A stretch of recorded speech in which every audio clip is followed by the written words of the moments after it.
गौतम बुद्ध का संघ के साथ मतभेद।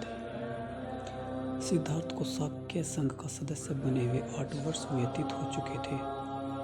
वह संघ के अत्यंत समर्पित और पक्के सदस्य थे। जितनी रुचि उन्हें निजी मामलों में थी, उतनी ही रुचि वे संघ के मामलों में भी रखते थे। संघ के सदस्य के रूप में उनका आचरण एक उदाहरण था और उन्होंने स्वयं को सबका प्रिय बना लिया था। उनकी सदस्यता के 8वें वर्ष में एक ऐसी घटना घटी जो शुद्धोधन के परिवार के लिए दुखद बन गई और सिद्धार्थ के जीवन में संकटपूर्ण स्थिति पैदा हो गई। इस दुखद प्रकरण का आरंभ इस प्रकार हुआ। शाक्यों के राज्य की सीमा से सटा हुआ कोलियों का एक राज्य था। रोहिणी नदी दोनों राज्यों की विभाजक रेखा थी। शाक्य और कोली दोनों ही रोहिणी नदी के पानी से अपने खेतों को सिंचित करते थे। हर फसल पर उनका आपस में विवाद होता था कि कौन रोहिणी के जल का पहले और कितना उपयोग करेगा।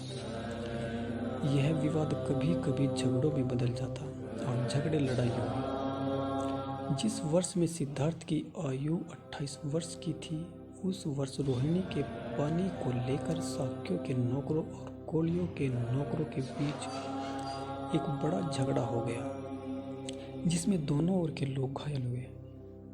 इसका पता चलने पर शाक्यों व कोलियों ने सोचा कि इस विवाद को सदा सदा के लिए युद्ध द्वारा हल कर लिया जाना चाहिए। अतः शाक्यों के सेनापति ने कोलियों के विरुद्ध युद्ध की घोषणा के प्रश्न पर विचार करने के लिए शाक्य संघ का एक अधिवेशन बुलाया। संघ के सदस्यों को संबोधित करते हुए सेनापति ने कहा, हमारे लोगों पर कोलियों ने आक्रमण किया, इसलिए हमारे लोगों को पीछे हटना पड़ा। कोलियों ने इससे पहले भी अनेक बार ऐसी आक्रामक कार्रवाइयाँ की हैं। हमने अब तक उन्हें सहन किया, लेकिन ऐसा हमेशा नहीं चल सकता। इसे रोका जाना चाहिए और इसे रोकने का एक ही रास्ता है कि कोलियों के विरुद्ध युद्ध की घोषणा कर दी जाए। मेरा प्रस्ताव है कि कोलियों के विरुद्ध यह संघ युद्ध की घोषणा कर दे।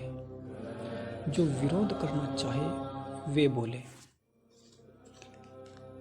सिद्धार्थ गौतम अपने स्थान पर खड़े हुए और बोले, मैं इस प्रस्ताव का विरोध करता हूँ। युद्ध से किसी प्रश्न का समाधान नहीं होता। युद्ध छेड़ देने से हमारे उद्देश्य की पूर्ति नहीं होगी। इससे एक दूसरे युद्ध का बीजारोपण हो जाएगा। किसी की हत्या करने वाले को कोई दूसरा हत्या करने वाला मिल ही जाता है। जो किसी को जीतता है, उसे कोई दूसरा जीतने वाला मिल ही जाता है। जो आदमी किसी को लूटता है, उसे कोई दूसरा लूटने वाला मिल ही जाता है। सिद्धार्थ गौतम ने अपनी बात जारी रखते हुए कहा, मेरे विचार में शाक्यों को कोलियों के विरुद्ध युद्ध छेड़ने में जल्दबाजी नहीं करनी चाहिए। पहले सावधानी से इस बात की जांच करनी चाहिए कि वास्तव में दोषी पक्ष कौन सा है। मैंने सुना है कि हमारे आदमी भी आक्रामक रहे हैं। यदि यह सत्य है तो स्पष्टतः हम भी निर्दोष नहीं हैं। सेनापति ने उत्तर दिया, यह ठीक है कि हमारे आदमी आक्रामक थे, लेकिन यह भूलना नहीं चाहिए कि पहले पानी लेने की बारी हमारी ही थी।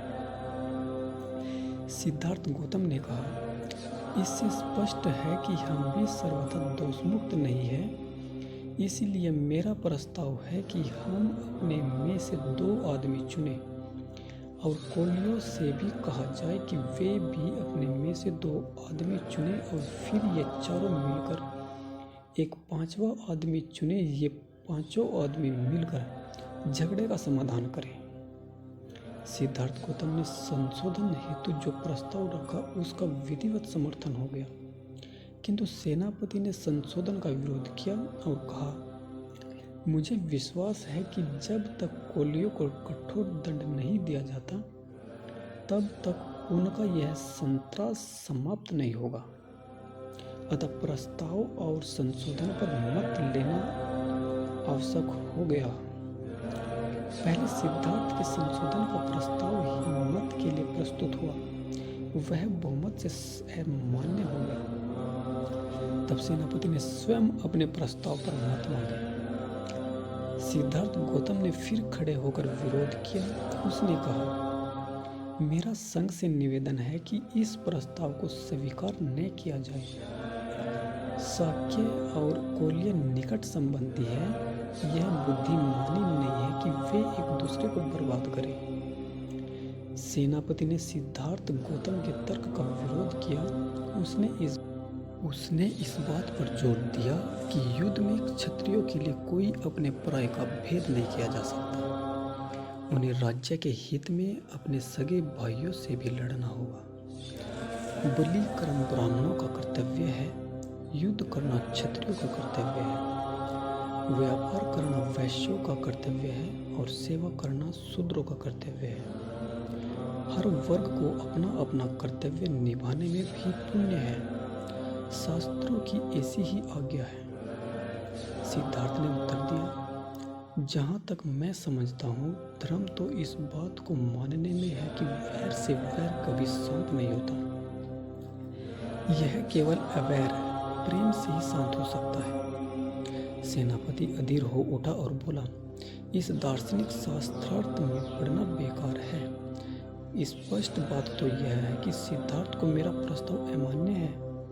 हम संघ का मत लेकर इसका निश्चय करें कि संघ का क्या विचार है। तदनुसार सेनापति ने अपने प्रस्ताव पर लोगों के मत मांगे। भारी बहुमत से वह प्रस्ताव पारित हो गया। दोस्तों, आज की यह कहानी आप लोगों को कैसी लगी है?